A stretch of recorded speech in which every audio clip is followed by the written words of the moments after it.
It was just another regular morning outside the busy city supermarket.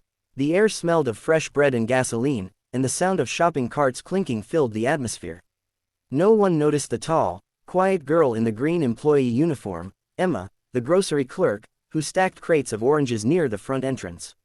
She was ordinary in every sense of the word, unnoticed, uncelebrated, and just trying to survive each day with dignity. But what Emma didn't know was that this one day would change her life, and the life of a child, forever. The hook of this story starts where the heart skips a beat. A baby's sharp cry pierced the noise of the morning bustle.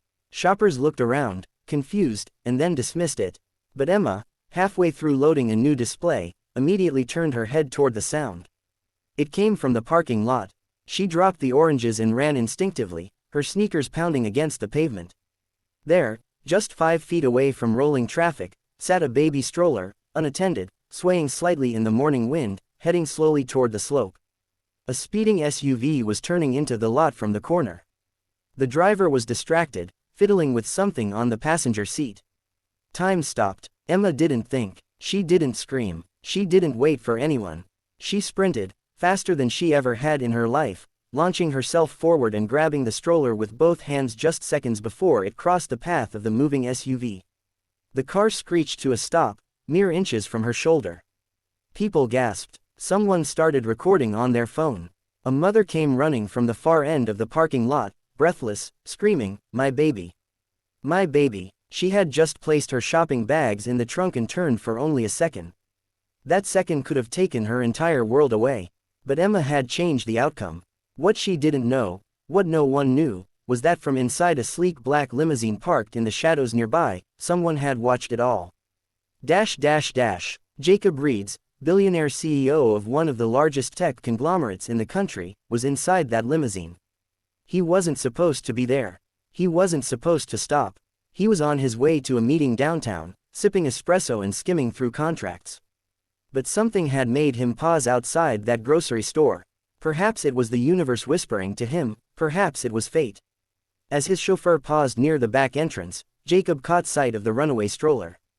And then he saw the girl, Emma, dart into action like lightning, risking her life without hesitation. His heart clenched. That baby wasn't his, but it could have been. Years ago, Jacob had lost his wife in childbirth. His son, David, had survived, but Jacob had never emotionally recovered. Since then, he had thrown himself into business, leaving David in the care of nannies and boarding schools, avoiding the pain of connection. But watching Emma save that child awakened something raw and powerful in him. He told the driver, "Wait." The mother of the child was hugging Emma tightly now, sobbing and thanking her. A crowd had gathered. Emma, flustered and uncomfortable with the attention, tried to wave it off and get back to her oranges. Jacob stepped out of the limo.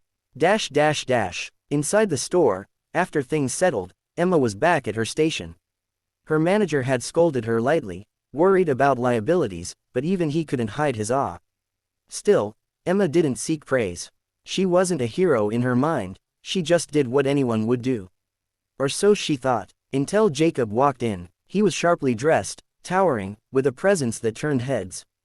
Everyone assumed he was some businessman from corporate, or maybe an owner. But he wasn't looking at anyone, except Emma. "Excuse me," he said in a calm, deep voice. "You saved a child today." Emma blinked, awkward. Yeah, I guess. That was extraordinary. It happened fast." Jacob smiled faintly. "Do you always downplay courage?" She looked at him, uncertain.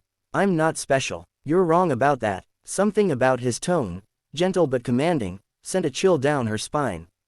Then, without explaining who he was, he handed her a sleek business card.